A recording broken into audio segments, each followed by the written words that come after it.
Welcome to The Explainer, where we break down the biggest stories using the data and the details behind them. Today, we're digging into a really critical vulnerability for the United States, a strategic failure that got totally exposed in the icy waters of the Arctic.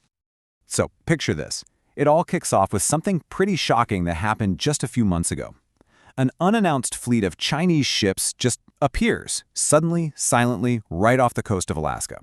They had no permits, they didn't coordinate with anyone, they were basically sending a crystal clear message. We're here, and you're gonna have to get used to it. And the U.S. response? Well, it was kind of embarrassing, to be honest.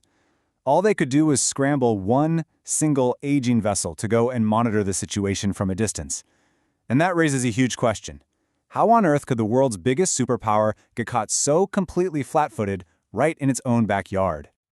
Well, the answer to that question, it's this startling vulnerability, a strategic weakness that's really been decades in the making. They call it the ice gap. I mean, just look at these numbers. The imbalance is just staggering. Russia completely dominates the Arctic with a massive fleet. We're talking over 50 icebreakers, and some of them are even nuclear-powered. Then you've got China, a country that doesn't even have an Arctic border, and they're quickly building up their fleet to around 8. And the United States, a grand total of 2. And when I say 2, I mean 2 ships that are frankly on their last legs. The main heavy icebreaker, the Polar Star, is almost 50 years old, way past its original 30-year expiration date. The other ship, the Healy, is only a medium icebreaker, and it's over a quarter-century old itself. That's it. That's America's entire Arctic surface presence. In fact, the Polar Star is practically begging to be retired. In just the last few years, it's been hit with this constant stream of major failures. We're talking propulsion leaks, fires in the engine room, constant breakdowns, damaged electrical systems, you name it. Every single mission it goes on is a huge gamble. So you'd think there's a plan to fix this, right? Well, that plan has become a complete case study in failure. Back in 2019, a program to build 3 new heavy icebreakers was launched.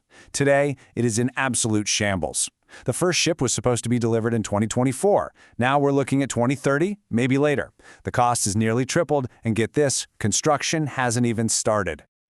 But this whole problem is about way more than just a few ships. It's about who is going to control what might be the biggest economic and strategic prize of the entire 21st century. See, buried under all that ice is an absolute treasure trove of resources. The US Geological Survey thinks the Arctic is holding something like 90 billion barrels of oil that we haven't even discovered yet. And then there's the natural gas, a staggering 1,670 trillion cubic feet of it. I mean, these are numbers that could completely reshape the world's energy markets for decades. And it's not just about energy. The whole region is practically floating on a sea of rare earth minerals. You know, the stuff that's essential for literally everything from our smartphones and electric cars to our most advanced weapons systems. But maybe the biggest prize of all is trade. As that polar ice melts, whole new shipping lanes are opening up. Think about it. A trip from Shanghai to Rotterdam through the Suez Canal takes about 32 days. But through the Arctic, you could cut that down to just 18 days. That's a 40% reduction in shipping time. In global trade, that is an absolute game changer.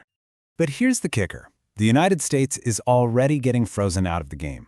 After Western sanctions made American companies like ExxonMobil pull out of big projects in the Russian Arctic, it created this huge vacuum. And who do you think stepped in? China. They immediately started buying up massive stakes, and now they control about 30% of key Russian gas projects. They're securing a huge piece of the Arctic's future for themselves. So, the big question is, how did this happen? How does a global superpower fall this far behind in such a critical part of the world? Well, the truth is, it's a story of decades of neglect, a completely self-inflicted wound. You see, after the Cold War ended, the U.S. basically tore down its own specialized industrial base. The shipyards that had the unique know-how to build these incredibly complex vessels were either downsized or shut down entirely. And over time, America just lost the skills. It lost the capacity to build them. Okay, so if you can't build them, why not just buy them from another country? Great question. The problem is, America's hands are tied by this tangled web of its own rules. Laws like the Jones Act, which makes it really hard to use foreign-built ships, combined with a really powerful shipbuilding lobby, made it almost impossible to just buy vessels from somewhere else, even in a crisis. So, with its own industry in shambles and its strategic position getting weaker by the day, the United States was desperate. It needed a savior. And you know what? It found one in a place you would never, ever expect. A deal was struck. To rebuild its fleet and finally close that ice cap, the U.S. is buying 11 brand new icebreakers from Finland. The first ship is supposed to get here in 2028. But that just brings us to the final, and honestly the most fascinating question of all. Why them? Out of all the great shipbuilding nations in the world, why place the entire future of America's Arctic security in the hands of this one small country? Well, the answer is the craziest part of this whole story. It's the ultimate irony. See, Finland isn't just a good choice. They are the hidden masters of the entire industry. It turns out that many of the advanced Russian and Chinese icebreakers that are now challenging the United States in the Arctic, yeah, they were either designed or built in Finland. To save itself, America had to turn to the very country that helped arm its rivals.